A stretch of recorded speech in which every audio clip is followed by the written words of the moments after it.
Hello friends, welcome back to target TGT home science. आइए आज हम अपनी क्लास को कंटिन्यू करते हैं, जो कि कक्षा 10 की हम बुक का पढ़ रहे थे, जितने भी इम्पोर्टेंट टॉपिक थे। ठीक है, तो देखिए हमने जो है कहाँ तक कंटिन्यू कर लिया था, उसके आगे हम करेंगे। ठीक है, देखिए जितने भी जो है बहुत ज़्यादा महत्वपूर्ण बिंदु थे उनको हमने हाईलाइट कर लिया था। तो देखिए हम जो है हैजा रोग तक पढ़ लिए थे। इसके बाद हम आगे अब पढ़ेंगे चेचक, खसरा, इनके बारे में। देखिए ये सब संतुलन का था, है ना। ग्रह व्यवस्था, ग्रह सज्जा के जो है सिद्धांत, उपयोग, जल प्राप्ति के साधन, है ना। और जो है शरीर के भाग में कहाँ कहाँ पर कितना जल पाया जाता था, ये सारी चीज़ें हमने पढ़ ली थी। हैजा भी पढ़ लिया था ना। इसको देखिए थोड़ा सा देख लेते हैं एक बार रेंडमली, है ना, कि हैजा रोग किसके कारण होता है। तो ये जो है हैजा कॉमा बैसिलस रोगाणु होता है हमारा, या फिर विब्रियो कालरी नामक बैक्टीरिया से ये होता है। ठीक है, इतना हमने तो पढ़ ही लिए थे। आगे फिर हम देखेंगे विभिन्न रोग और उसमें लगवाने वाले टीका की अवधि। तो चलिए इसको समझ लेते हैं, है ना। थोड़ा सा इंपॉर्टेंट है। देखिए टीकाकरण के इतने प्रोग्राम चल रहे हैं, जो भी करंट में चीज़ें चल रही हैं उनसे ज़्यादा बहुत ज़्यादा जो है प्रश्न बनने की संभावना है। और देखिए हमारे प्रसार शिक्षा में भी टीकाकरण, जैसे मिशन इंद्रधनुष हो गया, पोषण सप्ताह हो गया, ये सारी चीज़ें चल रही हैं। तो इसमें भी जो है टीके के बारे में क्वेश्चन आ सकते हैं। तो देखते हैं जरा विभिन्न रोगों में टीके लगवाने की अवधि क्या होती है। देखिए रोग यहाँ पर लिखे हुए, यहाँ पर आयु बताई गई, यहाँ पर प्रभाव और अवधि बताई गई। देखिए डिप्टीरिया, इसका टीका 3 से 5 माह में लगता है। ठीक है, प्रभाव अवधि भी 3 से 5 जो है वर्ष तक रहता है। फिर टाइफाइड का 1 वर्ष में लगता है, 1 वर्ष ही रहता है इसका प्रभाव। फिर तपेदिक या बीसीजी का टीका जन्म के समय तथा पुनः जन्म के समय तुरंत लगता है, या फिर 24 घंटे के अंदर लगता है ना, और अनिश्चितता रहती है। फिर काली खांसी का 3 माह में, हैजा का 1 वर्ष, चेचक का 2 से 3 माह। इस तरह से टीके आपके प्रभावी रहते हैं। ठीक है, चलिए फिर देखिए आगे देखते हैं हमारा आगे क्या है। राष्ट्रीय टीकाकरण की योजनाएं, देखिए ये इस तरह से ये हमारी टीकाकरण की योजनाएं हैं, है ना। 3 महीने में बच्चों की उम्र, 3 महीने में डीपीटी पोलियो मुंह से होता है पहली खुराक, फिर 5 महीने में डीपीटी पोलियो मुंह से दूसरी खुराक, फिर 7 महीने में डीपीटी तीसरी खुराक, फिर 9 से 15 महीने में बीसीजी का खसरा का टीका केवल 1 खुराक। ठीक है, ये 9 से 15 माह में बीसीजी का लगता है। दोबारा फिर है 18 से 24 माह डीपीटी पोलियो, फिर 5 से 6 माह डीटी टाइफाइड बूस्टर खुराक, है ना, ये इस तरह से। फिर देखिए 10 वर्ष में टिटनेस डाइऑक्साइड बूस्टर खुराक, फिर टाइफाइड बूस्टर खुराक, फिर 16 वर्ष में टिटनेस डाइऑक्साइड बूस्टर खुराक।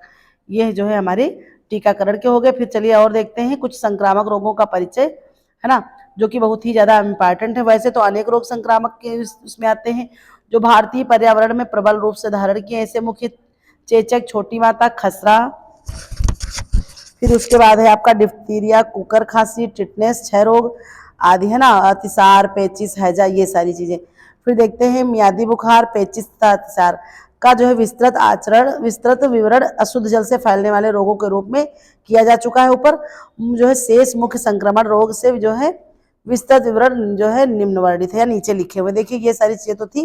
फिर हमारा चेचक या बड़ी माता, जिसको चिकन पॉक्स बोलते हैं। ठीक है, ये याद है कि चिकन पॉक्स हिंदी में भी ऐसे लिख सकते हैं। ठीक है, इसे कुछ कह नहीं सकते, ये आयोग है।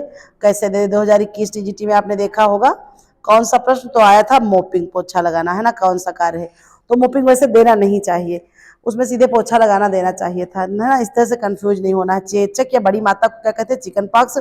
यह एक अत्यंत भयानक रोग है, यह मई से जून में फैलता है और यह वर्षा काल में समाप्त होता है। यह रोग विषाणु वायरस के द्वारा फैलने वाला है, वेरियोला वायरस के द्वारा फैलता है। यह नाक और रक्त में खांसने थूकने से हो जाता है, वायु द्वारा भी पहुंच जाता है।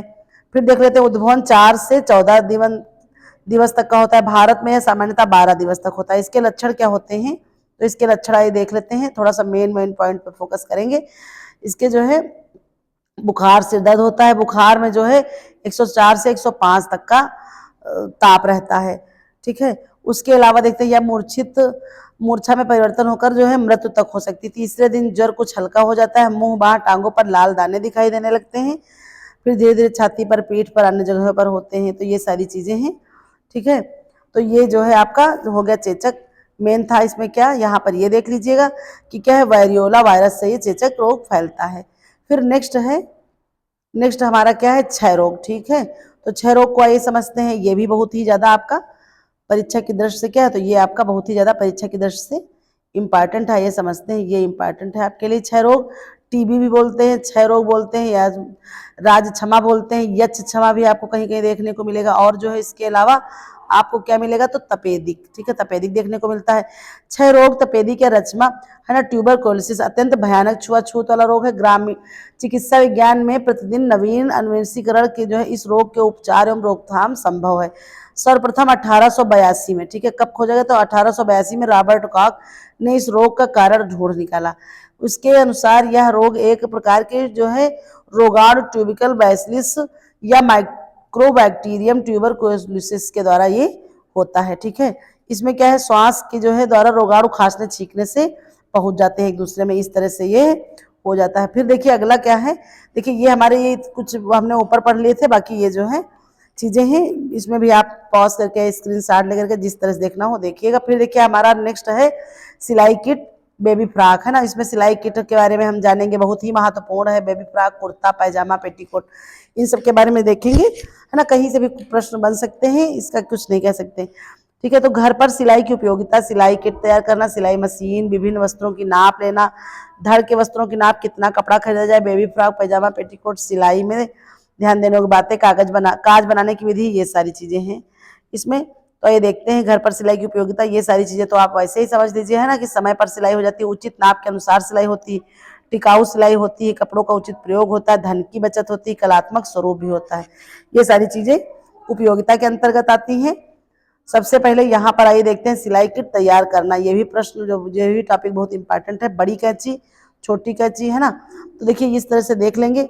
इसमें क्या होता है कि इस कैंची जो कपड़ा काटने के काम आती है, इस कैंची की कम से कम लंबाई 20 से 25 सेंटीमीटर, ये प्रश्न आ सकता है, इंपॉर्टेंट है। 20 से 25 मीटर तक की होती है। छोटी कैंची में देखिए छोटी कैंची की भी आवश्यकता होती है। यह कैंची 10 सेंटीमीटर लंबी होनी चाहिए। ये दोनों चीजें आपकी क्या है, इंपॉर्टेंट है, ठीक है, स्टार मार्क लगा लीजिए, ठीक है। बड़ी कैंची आपकी क्या होगी, तो 20 से 25 सेंटीमीटर, और छोटी कैंची 10 सेंटीमीटर होनी चाहिए। जैसे कि काज काटना हो गया, जेब काटना हो गया, ये सारी चीजें। फिर देखिए ये आपको चित्र दिख रहा है काहे का, देखिए सिलाई किट का हो गया और ये सिलाई मशीन का हो गया, ठीक है। आगे ये देखते हैं और क्या सामान है, मैट्रिक टेप हो गया, मिल्टन चौक, है ना, मिल्टन क्लॉथ या रोएदार मोटा कपड़ा होता है, इसे समतल मेज पर फैलाकर चाक से वस्त्र की ड्राफ्टिंग का आभास कराया था। फिर मिल्टन चाक हो गया, फिर सुई हो गया, है ना। ये सारी चीजें देखिए, इतनी सारी चीजें यहाँ पे लिखी हुई, पेंसिल हो गया, प्रेस स्टैंड हो गया, पंपकिन हो गया, टेलर्स कर्व हो गया, मिल्टन चौक हो गई, पिन कुशन हो गया, छोटी कैंची, पैरों वाली मशीन, हाथ वाली मशीन, ड्राफ्टिंग व्हील, हाथ की सुइयाँ, मशीन की सुइयाँ, ये आपका क्या हो गया, तो ये पूरा सिलाई किट हो गया, है ना। और अभी इसमें बहुत सारी चीजें बाकी, तागे वगैरह। तो देखिए फिर चलिए आगे देखते हैं, आगे क्या है, देखिए ये भी जो है सिलाई मशीन के लिए आवश्यक सामग्री में आ जाता है। फिर इसके बाद देखते हैं इसमें धागा हो गया, आलपिन हो गया, अंगुलिस्ताना, एल स्क्वायर हो गया, प्रेस हो गया, ठीक है, सिलाई की मशीन, ये सारी चीजें आती हैं। तो ये तो मतलब एक ऐसा ही था। फिर बाकी देखिए ये टॉपिक आपका बहुत ही ज्यादा इम्पॉर्टेंट है, ठीक है। हाथ की सिलाई के टाके, यहाँ से बहुत मतलब नॉर्मली प्रश्न बनते हैं, लेकिन कभी कभी क्या होता है आपका रिवीजन ना होने के कारण गलत हो जाता है। तो देखते हैं कि कितने प्रकार के होते हैं। एक है सिलाई के टाके, इसमें समझ लेते हैं, एक से दूसरे टुकड़े को जोड़ने के लिए सिलाई करते हैं। इसमें टाके कौन कौन से विभिन्न टाके हैं, पहला है कच्चा टाका। तो देखिए ये आपका विषम टाका बना हुआ है, ये आपका कच्चा टाके का जो है, ये देख लीजिए कैसा बना है। यह दो कपड़ों को अस्थायी रूप से जोड़ने के काम आता है। इसके बाद वास्तविक सिलाई की जाती है। इस सिलाई का प्रयोजन यह है कि जो है अंतिम सिलाई सरलता से और ठीक प्रकार से उसके, ये आपका जो है कच्चा टाका आता है। फिर देखिए अगला क्या है, ये देखिए यहाँ पर ये विषम टाका हो गया, फिर ये सम टाका हो गया। ये आपके सम टाके का चित्र है, देख लीजिए बराबर, इसमें जैसे जो ये टाके हैं आपके बराबर आ रहे हैं। फिर है तिरछी सिलाई, है ना, सम टाका। तिरछी सिलाई में क्या होता है कि तिरछी सिलाई में देखिए जो ये टाके हैं ये ऐसे ऐसे करके तिरछा प्रभाव लिए हुए हैं, ठीक है। ये इसमें ऊपर नीचे के टाकों की सिलाई एक सी होती है। रेशमी तथा फिसलने वाले कपड़ों के जोड़ों पर इस प्रकार के टाके लगाए जाते हैं। ये टाके इसलिए लगाए जाते हैं जिससे कपड़ा फिसले ना, है ना, और सही जोड़ दे सके। बाद में इनको अलग कर दिया जाता है। फिर देखिए और क्या है, देखिए तिरछी कच्ची सिलाई भी देखा आपने ऊपर। फिर है इसमें जो नीचे का टाका होता है तो 1 से 2 सेंटीमीटर लंबा होता है। यह सादा या रनिंग टाका होता है। यह एक सरल टाका, परंतु यह कपड़े के ऊपरी परत तथा निचली परत दोनों में बहुत छोटा होता है। फिर हाथ की बखिया, इसमें क्या होता है, यह सिलाई की सबसे बड़ी जो है सबसे मजबूत है। ये जो है सादे टाके कि एक तरह से टाका होता है, रिक्त स्थान पर दोबारा टाका लगाते हैं। तो ये सारी चीजें हो गई। आप ये देख लीजिएगा, हाथ की बखिया तिरछी सिलाई, सम टाका, विषम टाका। फिर देख लेते हैं कुछ अन्य टाके, ये देखिए ये बहुत इंपॉर्टेंट है आपका, ठीक है। आइए देखते हैं हेमिंग टाका, हेमिंग टाका, इसको आइए देखते हैं थोड़ा सा, हेमिंग टाका क्या कह रहा है हमारा, ठीक है। हेमिंग टाका जिसको तुरपन कहते हैं, कपड़े के मोड़ने के काम आता है। जब भी कपड़े की उल्टी ओर से लगाया जाता है तो सीधी ओर किनारी पर कपड़े को निकाल कर, धागे को निकालना बंद करने के लिए हम दूरी दूरी पर सुंदरता से लगाते हैं। ये टाके हेमिंग टाके कहलाते हैं। फिर एक काज बनाना, जिन कपड़ों में बटन लगाए जाते हैं उसमें काज बनाए जाते हैं। काज दोहरी पट्टी पर बनाए जाते हैं। काज बटन में अधिक लंबा होना चाहिए। काज को बाईं ओर से आरंभ करके काज के टाकों से पूरा भरना चाहिए। काज के निशान से थोड़ी दूरी और पर कच्चे टाके लगा लेने चाहिए। कुछ अन्य टाके हैं, इसका प्रयोग क्या करना है तो गर्म व सूती मोटे कपड़ों के लिए किनारा सिलने के लिए करते हैं। फिर है कम्मल टाका, इसका प्रयोग किनारों को मजबूत करने के लिए किया जाता है। सर्वप्रथम किनारों को आवश्यकता अनुसार मोड़ लेना, वस्त्रों की सुई डाल देना, ठीक है। फिर जो है इस प्रकार से निकाल लेना। फिर अगला देखिए, ये देखिए टाके और बने हुए हैं, बहुत ही इंपॉर्टेंट है ये देख लीजिएगा थोड़ा सा, है ना। कम्मल टाका ये है आपका, ठीक है, ये कम्मल टाका हो गया। और ये क्या है आपका, तो ये हो गया फंदी टाका। ऐसे करके फंदी टाका लगाया जाता है, ठीक है। चलिए फिर देखते हैं लेजी रेजी टाका क्या होता है। फिर है बटन होल स्टिच, फिर है डांडी टाका, फिर है साटन स्टिच। लेडीज लेजी, इसमें कढ़ाई में रेशम के रंगीन डोरों तारों से काढ़ा जाता है। इसमें डोरा सुई से ऊपर से लाया जाता है। यह कढ़ाई शीघ्र बनने और अति सुंदर होती है। फिर है बटन होल, इसमें क्या होता है छोटे फूलों को उसी तरह से बना करके काढ़ा जाता है जैसे काज स्टिच। फिर जैसे साटिन पूरा जो है फूल पत्ती दोनों ओर समान होते हैं, फूल आकर्षक होते हैं। डांडी टाका, इसमें उल्टी बखिया भी कहते हैं। टाकों के पास सुई बार बार निकाली जाती है, ठीक है। आगे और देख लेते हैं, आगे हमारा क्या है, कश्मीरी कढ़ाई, ठीक है। कश्मीरी कढ़ाई, इस कढ़ाई में जो है कढ़ाई के मध्य टाका लगाया जाता है। इस कढ़ाई के अंतर्गत चौड़ी पत्तियों और के फूल और पत्ती से कढ़ाई की जाती है।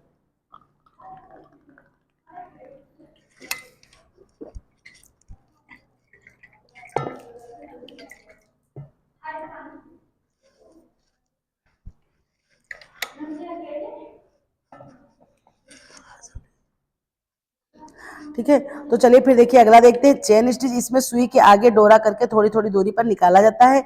इसका प्रयोग डांडिया तथा फूल बनाने में किया जाता है। तो देख लेते हैं हाथ की सिलाई करते समय ध्यान रखने योग्य बातें, इसमें ज़्यादा कुछ विशेष नहीं है, थोड़ा सा देख लेते हैं। सिलाई करने से पहले हाथों को अच्छी तरह स्वच्छ धो लें। सिलाई आरंभ करने से सिलाई तो सामने ये सारी चीज़ें, सिलाई आँख पर बहुत पास ला कर ना करें और सुई को कभी मुंह में ना दबाएं। सुई खोने से जो है सदैव धागा पिरो कर रखना चाहिए। ये सारी चीज़ें नहीं है। यहाँ पर देख लीजिए सिलाई मशीन उपकरण सिलाई मशीन है। सिलाई का सबसे महत्वपूर्ण, सिलाई करने से पूर्व मशीन की बनावट का ज्ञान होना चाहिए उनके सभी पुर्जों को, है ना। मशीन में हर सप्ताह तेल डालना चाहिए। 15 दिन में एक बार मशीन की स्वच्छता अवश्य करनी चाहिए। फिर देख लेते हैं कुछ धब्बे हैं हमारे, इनको देख लेते हैं, ये भी बहुत इंपॉर्टेंट है। धब्बे में जैसे क्या होता है कि धब्बे जो है, धब्बे कुछ विशेष प्रकार के पदार्थों पर पड़ जाया करते हैं। मुख्यतः ये धब्बे जो प्राय कपड़ों पर पड़ जाते हैं निम्नलिखित हैं: वनस्पत धब्बे, चिकनाई के धब्बे, जातक धब्बे, पसीने के धब्बे, रंग के धब्बे, खनिज के धब्बे, है ना। वनस्पत में क्या क्या आता है, धब्बे चाय, कोको, कॉफी, फल आदि से पड़ जाते हैं। ये अम्लीय होते हैं। इन धब्बों को जो है छार के माध्यम से हटाया जाता है। चिकनाई के धब्बे मक्खन, तेल, पेंट, वार्निश धब्बे चिकनाई के धब्बे होते हैं। जातक धब्बे, ये धब्बे क्या होते हैं, तो ये धब्बे विशेषकर अंडे, दूध, मांस, रक्त आदि से प्रोटीन का विशेष हाथ होता है ना। इन धब्बों पर गर्म जल नहीं पड़ना चाहिए क्योंकि प्रोटीन युक्त होते, गर्म पड़ने पर वो क्या होता है, ताप के संपर्क पर आने पर वो और जम जाता है, कड़ा हो जाता है। पसीने के धब्बे, कमीज उजात की बगल पर पसीने के धब्बे लग जाते हैं। रंग के धब्बे, ठीक है। तो इस तरह से देखिए, फिर है खनिज के धब्बे, लोहे की जंग, दवाओं के धब्बे इस वर्ग में आते हैं, ठीक है। इसके लिए ज्ञात करना चाहिए कि कौन सा रंग जो है मतलब अम्लीय है, कौन सा क्षारीय है। फिर देखते हैं धब्बे छुड़ाना। धब्बे छुड़ाने की 3 विधियां हैं, एक है घोलक विधि, एक है रासायनिक विधि, एक है अवशोषण विधि। घोलक में क्या था, इस विधि में धब्बे छुड़ाए थे जो द्रव पदार्थ में घुल जाते हैं, पलटकर ब्लटिंग पेपर रख दिया जाता है और फिर घोलक कार्बन टेट्राक्लोराइड, है ना। फिर घोलक टेट्राक्लोराइड हो गया, फिर हो गया पेट्रोल, फिर तारपीन, फिर मिट्टी का तेल। रुई के धब्बे की पीठ पर मल दिए जाने चाहिए। इससे क्या होता है, किसी भी प्रकार के धब्बे को, वस्त्रों को हानि नहीं पहुंचती। रासायनिक विधि में क्या होता है, कुछ धब्बे विशेष प्रकार के रसायन से जुड़े होते हैं, ठीक है, इसमें सुहागा, ऑक्सलेट एसिड हो गया, सोडियम परमानेट, बोरेक्स तथा नींबू का रस। इससे क्या होता है, ये रासायनिक धब्बे छूट जाते हैं। ये सारी चीजें हैं। फिर अगला है अवशोषक विधि। इसमें क्या करते हैं, कुछ वस्त्र धोए नहीं जा सकते, उनको सूखे पाउडर, जिसमें टेल्कम पाउडर हो गया, नमक, मैदा आदि, जिसे जो है क्या करते हैं, हम सुखा लेते हैं। पाउडर को धब्बे पर लगाकर कुछ देर के लिए छोड़ दिया जाता है। इस पाउडर को ब्रश से झाड़ लिया जाता है। धब्बे को स्वच्छ करने के लिए यही प्रक्रिया बार बार दोहराई जाती है। इस तरह से आपके धब्बे छूट जाते हैं। तो धब्बे 3 प्रकार के होते हैं, घोलक विधि, रासायनिक विधि और अवशोषक। फिर देख लेते हैं कुछ अन्य हैं विभिन्न प्रकार के धब्बे, जिसमें सब्जी, साग सब्जी के धब्बे, फिर है चाय के धब्बे, फिर है अंडे का धब्बा, ठीक है। इसमें क्या होता है कि गर्म पानी से अंडे का धब्बा, अंडा ताजा धब्बा, कास्टिक सोडा मिले गर्म पानी में साबुन के साथ धोना, और इससे जो है ये स्वच्छ हो सकता है। फिर देख लेते हैं अगला है फल के धब्बे। यह वस्तु सूती है तो इस पर नींबू और नमक रगड़ना चाहिए और उसे मट्टे के घोल से भिगोना चाहिए। फिर है हल्दी का धब्बा। हल्दी का धब्बा, ताजा धब्बा कास्टिक सोडा मिले होने के कारण गर्म जल में साबुन के साथ धोने से स्वच्छ हो जाता है। फिर है मक्खन का धब्बा। ऊनी और रेशमी वस्त्रों पर टेल्कम पाउडर या बेंजीन लगाकर गुनगुने जल से साबुन से धो लेते हैं, ये मक्खन का धब्बा स्वच्छ होता है। फिर है नीली स्याही का धब्बा। ऐसा धब्बा नींबू और नमक रगड़कर धोने से स्वच्छ हो जाता है। यदि धब्बा ऐसे स्वच्छ ना हो तो दूध को मट्ठे या दूध में जो है भिगो करके इसको साफ कर लेते हैं, ठीक है। उस पर टाटरी और फिटकरी का घोल लगाकर भी धब्बा स्वच्छ हो जाता है। फिर है नीली स्याही का धब्बा।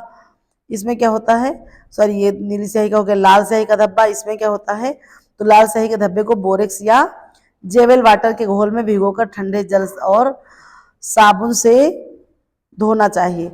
फिर है काली स्याही का धब्बा। फिर है कत्थे का धब्बा। चलिए फिर आगे देखते हैं। कत्थे का धब्बा है ना, इसमें क्या होता है, बोरेक्स, प्याज का रस, हरी मिर्ची, पका हुआ अमरूद, कच्चा आलू, ये सारी चीजें रगड़ने से कत्थे का धब्बा छूट जाता है। फिर है मिट्टी का धब्बा। अल्कोहल या कच्चा आलू पीस देना। फिर है घास का धब्बा। घास के धब्बे छुड़ाने के लिए वस्त्र को अल्कोहल, ईस्टर, स्पिरिट या मिट्टी के तेल में डालकर डुबो देना चाहिए। देखिए थोड़ा जल्दी जल्दी कर रहे हैं, इसमें कुछ विशेष जो है समझाने वाली चीजें नहीं। फिर है जंग का धब्बा। जंग का धब्बा छुड़ाने के लिए वस्त्र को ऑक्सलेट एसिड के घोल में डुबोना चाहिए, बोरेक्स के घोल में डालना चाहिए, नींबू के रस में क्रीम ऑफ टार्टर मिलाकर लगाना चाहिए। इससे भी ये धब्बे क्या होते हैं, छूट जाते हैं। ये चीज आप लोग याद रखिएगा। देखिए एक तरह से सब लोगों ने पढ़ लिया होगा, नोट्स में बना लिया होगा, लेकिन एक जो है पूरा सरसरी तौर पर लास्ट रिवीजन आप लोग कर लीजिए, जिससे क्या होगा कि बहुत आपको जो है आसानी हो जाएगी। फिर देख लेते हैं मशीन के तेल का धब्बा है, फिर है पसीने का धब्बा, फिर है मोमबत्ती का धब्बा, फिर है तारकोल का धब्बा, फिर है रक्त का धब्बा। है ना, रक्त का धब्बा इंपॉर्टेंट आपके लिए। रक्त का धब्बे को जो है ठंडे जल में नमक या कास्टिक सोडा के घोल में डुबोना चाहिए, है ना।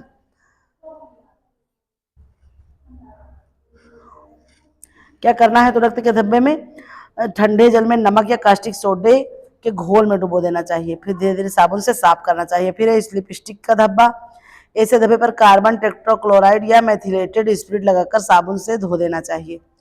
फिर है वार्निश का धब्बा। ऐसे धब्बों को तारपीन या तेल में थोड़ी देर तक की जो है भिगोकर साबुन में धोया जाता है। धब्बा न छूटने पर अल्कोहल या स्पिरिट के रूप में हम लगाकर वस्त्रों पर रगड़ करके साफ करते हैं। फिर आइए थोड़ा सा आगे पढ़ते हैं, है ना। देखिए ये बहुत इंपॉर्टेंट है आपका। इतनी इस पूरी पीडीएफ से 10th की जरूर आपको 2-3 प्रश्न मिल जाएंगे, कक्षा 9 की किताब से और 10 की किताब से, इसीलिए मुझे लगा कि ये आप लोगों को पढ़ा देनी चाहिए, ठीक है। फिर मोमबत्ती का धब्बा। फिर है आपका तारकोल का धब्बा। फिर रक्त का धब्बा, ये इंपॉर्टेंट है आप लोगों के लिए। ऐसे धब्बे को ठंडे, ये हो गया आपका लिपस्टिक का धब्बा। वार्निश का धब्बा, जूते की पालिश का। वार्निश में क्या होता है, धब्बे को तारपीन के तेल में थोड़ा सा भिगो करके साफ कर लेना चाहिए। फिर आइए ये देखिए तालिका बनी हुई है ना, तो ये देखिए थोड़ा सा ऐसे देख लीजिएगा आप लोग पूरा, ये जो है आराम से इसको स्क्रीनशॉट ले लीजिएगा आप लोग। हम इसे रोक के दे रहे हैं, स्क्रीनशॉट ले करके फिर पढ़ लीजिएगा, ठीक है। फिर चलिए हम आगे ये धब्बा वाला जो है ये टॉपिक खत्म करते हैं, अगला आते हैं।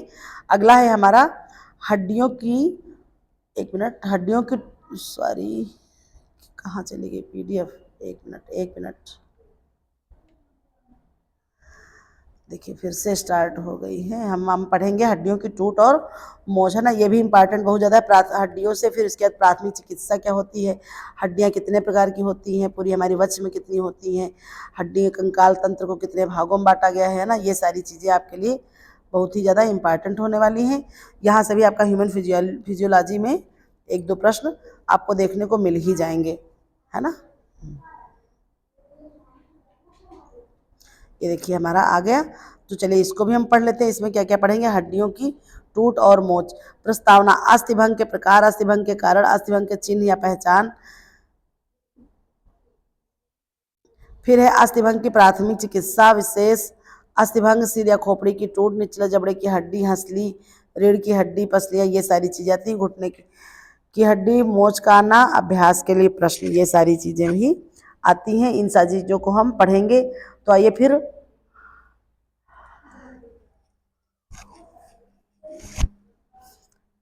जब कोई लचीली वस्तु मुड़ जाती है, उस पर भार पड़ता है तो वह लचक जाती है, टूटती नहीं, किंतु कोई कड़ी वस्तु गिरने पर मुड़ने पर टूट जाती है। इसका कारण कि लचीली वस्तु में खिंचाव सहने का गुण होता है, वह भार पड़ने से या मुड़ने से अपनी लचक के कारण टूटती नहीं है। यही हाल हड्डियों का है, गिरने से, चोट लगने से, उनके ऊपर जो है भार पड़ने से टूट जाती है। हड्डियों के टूटने अथवा अस्थिभंग होने के प्राय अन्य प्रकार की क्षति शरीर को पहुंचती है। हड्डियों की टूट, दुर्घटना या संघर्ष में किसी हड्डी का एक या दो स्थान से टूट जाना अस्थिभंग कहलाता है। कभी कभी हड्डियां टूटने पर स्थान पर चटक जाती हैं ना, या उनमें दरारें पड़ जाती हैं। हड्डियों का चटकना भी अस्थिभंग को ही कहते हैं। इसमें बहुत अधिक पीड़ा होती है, इसके आसपास सूजन आ जाती है, छोटी छोटी हड्डियों के टूटने की भी अपेक्षा जो है नहीं रहती, किंतु छोटा दुख ही बड़ा दुख बन जाता है। ये चीज़ें याद रखेंगे सारी चीज़ें। फिर अस्थिभंग के कारण देख लेते हैं, सीधी प्रत्यक्ष चोट, फिर झटकिया गौड़ की चोट, फिर है पेशियों से अधिक खिंचाव, ये सारी चीज़ें होती हैं आपकी हड्डियों के टूट के कारण। फिर देखते हैं दर्द, सूजन, निष्काम होना, जिस स्थान पर हड्डी टूटी होती है वहाँ पर अत्यधिक दर्द होता है। सूजन, हड्डी टूटने के स्थान पर सूजन आ जाती है। फिर जो है निष्काम में क्या होता है, जिस अंग पर हड्डी टूटती है वह बिल्कुल बेकार हो जाता है ना, कह लेते हैं कि बिल्कुल शिथिल हो जाता है। जब जो है पैर की हड्डी टूटी है तो घायल मनुष्य चल फिर नहीं सकता। तो चलिए इस तरह से आप लोग स्क्रीन शॉट लेते रहिए, है ना, तो जल्दी जल्दी से इसको पढ़ लीजिएगा। फिर हम चलिए आगे बढ़ते हैं।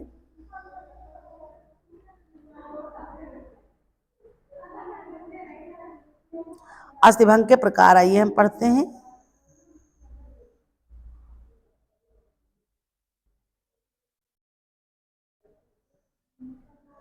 अस्थिभंग के प्रकार, तो इसको ये समझते हैं, अस्थिभंग दो आधार पर होता है ना, चोट के आधार पर अस्थिभंग, फिर है अस्थियों के साथ चोट के आधार पर, जो तात्पर्य के अस्थिभंग के स्थान पर अथवा उसके आसपास की मांसपेशियों को क्षत पहुंचती है।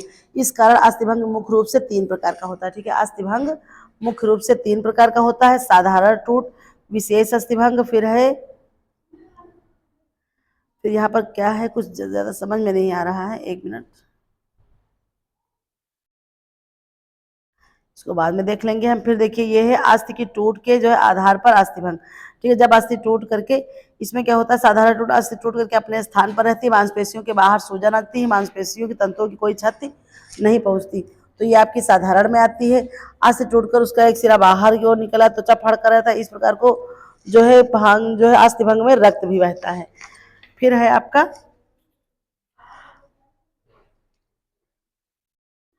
फिर ये देखिए बहुखंड टूट है, फिर दबी टूट है, फिर पट्टी टूट है, सॉरी पच्ची टूट है, फिर एक कच्ची टूट है। इसमें क्या होता है, इस स्थिति में अस्थि के कई टुकड़े हो जाते हैं। दबी टूट में इसमें अस्थियां भारी वस्तु को दबकर चूर चूर हो जाती है, वैसे खोपड़ी, पसली, उंगलियों की अस्थियां। फिर है पलचड़ी टूट, इसमें क्या होता है, हड्डियां टूट जाती है, उसके स्थान से दूसरे स्थान पर मुड़ जाती हैं, तो उसे पचड़ी टूट भी कहते हैं। फिर है कच्ची टूट, छोटे बच्चों की अस्थियों में कार्टिलेज होता है। ठीक है, छोटे बच्चों की अस्थियों में कार्टिलेज होता है, जिस कारण वे कोमल व लचीली होती हैं। ये अस्थियां किसी दुर्घटना में टूटती नहीं है, बल्कि फेफड़ों की छाती, सॉरी जो है, बल्कि पेड़ों की कच्ची डाल की तरह लचक कर झुक जाती है। ठीक है, ये टूटती नहीं। कभी कभी इनमें क्या होता है, दरार पड़ जाती है, इन्हें कच्ची टूट भी कहते हैं। एक मिनट,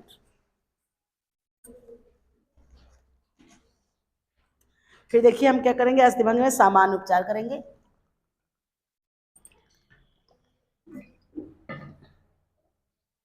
ये क्लास में बच्चों को फेफड़े पढ़ा रहे थे तो फेफड़े की जो है बात माइंड में आ गई। क्लास में ही जो है आज क्लास अपनी रिकॉर्ड कर रहे थे। तो देखिए इसमें क्या है, अस्थिभंग के सामान्य उपचार हम देख लेते हैं। तो ठीक है, दबी टूट जो है, पथरी टूट, कच्ची टूट, ये सारी चीज़ें सीख लिए है ना। अस्थि टूट के जो है आधार पर अस्थिभंग क्या होता है, ये 4 प्रकार का होता है। आगे ये देखते हैं जो अस्थिभंग में सामान्य उपचार। जब किसी व्यक्ति की अस्थि टूट जाती है तो किसी जानकार व्यक्ति को जो है क्या करना पड़ता है, उसका उचित उपचार कराना चाहिए, है ना। नहीं तो फिर जो है चिकित्सक से तुरंत बुला करके उसको दिखाना चाहिए। बस सिर्फ जो स्राव बह रहा हो, रक्तस्राव को रोकना हो, टूटी अस्थि को देखभाल जो है, घायल अंग की देखभाल, झोली का प्रयोग। यह हाथ की हड्डी टूटी है तो झोली का प्रयोग करना चाहिए। घायल का स्थानांतरण, है ना। इसमें क्या होता है, घायल का ऐसा प्राथमिक उपचार देने के बाद घायल को किसी सुरक्षित स्थान पर ले जाया जाना चाहिए। ठीक है, पेय पदार्थ पिलाना चाहिए, संतावना देना चाहिए। प्राथमिक चिकित्सा में इसमें क्या होता है कि हड्डी जोड़ना नहीं है। प्राथमिक चिकित्सा का कार्य जो होता है वो जोड़ना नहीं, बल्कि उसका कर्तव्य केवल ऐसा प्राथमिक उपचार है जिसमें हड्डी की टूट बढ़ने ना पाए। यह आवश्यक है कि वह घायल अंग को ऐसी स्थिति में रखे कि वह अंग हिल डुल ना सके। ये सारी चीजें आती हैं। फिर है ना, दोनों जोड़ों को इस प्रकार बांध दे ताकि गति ना हो सके। फिर एक खपच्चों की आवश्यकता होती है। खपच्चियां भिन्न प्रकार के अंगों की स्थिति के लिए उनकी नाप के हिसाब से बनी होती है। प्रायः हड्डियों की टूटने की दुर्घटना जो है अचानक से ऐसे स्थान पर होती है जहां ये सब चीजें मिल ही जाती हैं। ठीक है, फिर इसके बाद देखिए यहाँ पर क्या होता है कि अतः वे चीजें सामने आती है उसी से काम चलाना चाहिए। इसके लिए क्या करना है हमको, तो इसके लिए हम क्या करेंगे,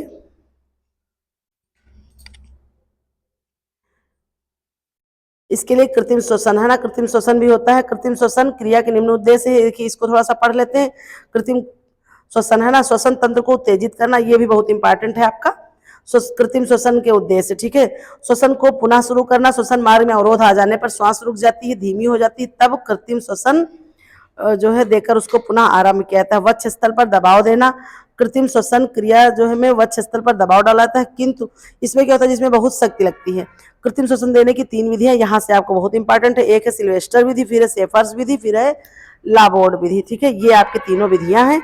इसमें क्या क्या होता है इसको थोड़ा सा देख लेते हैं, बस ज्यादा सा नहीं। उसमें सिल्वेस्टर विधि में क्या होता है, सबसे पहले वक्ष स्थल के ऊपर दबाव देकर सब वस्त्र उतार दिए जाते हैं जिससे गर्दन और वक्ष स्थल पर कोई दबाव ना रहे।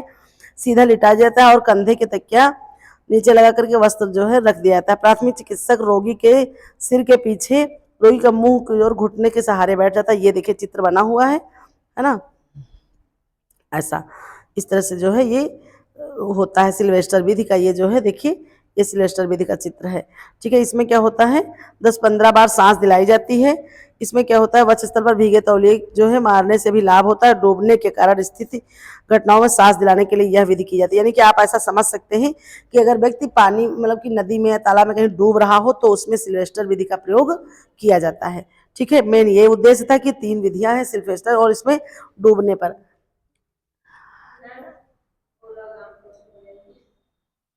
जाएंगी कि 1 मिनट। ठीक है, फिर देखिए दूसरी है सेफर विधि। आइए इसको भी थोड़ा सा हम जल्दी से समझ लेते हैं। सेफर विधि ना, इस विधि में सर्वप्रथम व्यक्ति को कोट आदि वस्त्र उतार दिया जाता है, रोगी के पेट के बल लेटा दिया जाता है, मिट्टी हो मेज पर रखा, तो वो तो तुम्हारी ही है, उसको ना ले जाओ। अरे तो दीदी अब उधर जाओ, उधर से वापस लौट आना बस। ठीक है, फिर है मिट्टी, तो उसको जो है निकाल कर स्वच्छ कर। जब जो है रोगी को चिकित्सा उपलब्ध ना हो पाई तो प्राथमिक चिकित्सा हम करते हैं। ठीक है, इसमें देखिए किस स्थिति पे ये चीजें करनी चाहिए, थोड़ा सा इसको देख लेते हैं, है ना। जब रोगी घायल व्यक्ति को धीरे धीरे से सांस आने लगे, कुछ देर में कृत्रिम श्वास की विधि दी जाती है। धीरे धीरे सांस स्वयं ही सामान्य रूप में रहती, थोड़ी देर के पश्चात रोगी का निरीक्षण करना पड़ता है। नौसादर या चूना मिलाकर रोगी को सुंघाना चाहिए। रोगी को छींका कर श्वास बढ़ने लगती है ना प्राथमिक चिकित्सा में। इसमें क्या होता है, मूर्छित व्यक्ति अगर डूबा है, फेफड़ों से हवा बाहर निकल जाएगी, इस तरह से ये दिलानी चाहिए। फिर अगला हमारा लास्ट है, ये है लाबोर्ड विधि। इसमें देखिए क्या होता है, रोगी के सभी कपड़े उतार करके, यह अमेरिकन विधि है। इसमें घायल तथा मूर्छित व्यक्ति को मुंह खोलकर कड़ी वस्तु जैसे किसी चम्मच उम्मच से मुंह मतलब दबा दिया जाता है ताकि उसके दांत कसने ना पाए। ठीक है, ये लाबोर्ड विधि। तो कैसे होता है, तो ये घायल व्यक्ति या मूर्छित व्यक्ति हो गया हो, है ना, कभी कभी सांस लेने में जो है दांतों के बीच कड़ी वस्तु आ जाती है, जीभ दांतों के बीच आकर कट ना जाए, यह विधि तब प्रयोग में लाई जाती है जब कि रोगी को किसी अन्य विधि के द्वारा सांस ना दिलाई जा सके। यानी कि हर लास्ट कंडीशन में ये लाबोर्ड विधि के द्वारा सांस दिलाई जाती है, ठीक है। इसकी पसलियाँ, छाती की हड्डी टूट गई हो, किसी प्रकार कृत्रिम विधियों के द्वारा मानव को पुनः जीवन दान दिया जा सकता है। यदि ऐसी स्थिति नियंत्रण में ना आए तो तुरंत डॉक्टर को बुलाना चाहिए। मुंह के द्वारा कृत्रिम सांस दिलाई जानी चाहिए, ठीक है। देखिए ये आपकी 3 विधियां थी, ये बहुत इंपॉर्टेंट है ना। रोगी को पीठ के बल लिटाकर कंधे के नीचे से, देखिए ये विधि दी गई और ये आपका डायग्राम बना हुआ है, इससे आप समझ लीजिएगा, ठीक है। पूरा जो है अगर इस तरह से मगर समझाएंगे तो बहुत लंबी वीडियो हो जाएगी। आप रोक करके स्क्रीनशॉट ले लीजिएगा, इस तरह से पढ़ लीजिएगा, क्योंकि इतना आप समय भी नहीं बचा है कि आप इसका नोट्स बना पाएँ, ठीक है। तो चलिए फिर आगे बढ़ते हैं। देखिए थोड़ा सा यहाँ पर देख लेते हैं कि प्राकृतिक श्वसन और कृत्रिम श्वसन की क्रिया में अंतर क्या होता है। श्वसन क्रिया 2 रूप से होती है ना, प्राकृतिक श्वसन तथा कृत्रिम श्वसन। प्राकृतिक श्वसन क्रिया जो है शरीर की एक स्वाभाविक अनिवार्य क्रिया है, जबकि कृत्रिम श्वसन क्रिया केवल कुछ आपातकालीन परिस्थितियों में सप्रयास चलती है। ये जो है आपका, ये इतना जो है बहुत ही इंपॉर्टेंट था, तो हमने सोचा कि ऐसे देख लीजिए, है ना। लाबार्ड विधि ये आपकी एक हो गई, ठीक है। घायल व्यक्ति अगर कोई है या फिर मूर्छित व्यक्ति के लिए दी जाती है। और देखिए ये जो है आपका सेफर्ड विधि हो गया, ये किस में होती है, तो ये जो है किस में दी जाती है, तो ये अगर व्यक्ति डूब रहा हो, डूबा हुआ हो पानी वानी में, तालाब में अगर डूब गया हो तो उसके लिए जाती है। तो देखिए इस तरह से हमारी ये जितनी इंपॉर्टेंट चीज़ें थी कंप्लीट हो गई है। अगर आप लोग इसको देखिएगा तो फिर जो है एनालाइज करके हमें बताइएगा। अगर इस बुक से कुछ जो है बहुत ही महत्वपूर्ण टॉपिक अगर आपको लग रहे हैं कि इंपॉर्टेंट है तो आप मुझे कमेंट करके बताइएगा, हम उनको कंटिन्यू करके आगे पढ़ा देंगे। उसके अलावा जो है आज हम 2016, 2013, 2016 और 2021 का जो है प्रीवियस ईयर पेपर का पूरा जो है एनालाइज करेंगे कि किस टॉपिक से कितने क्वेश्चन आए हैं, उसके आधार पे हम जो है आपको पूरा बताएंगे, ठीक है। तो चलिए फिर इसी के साथ मिलते हैं नेक्स्ट वीडियो में।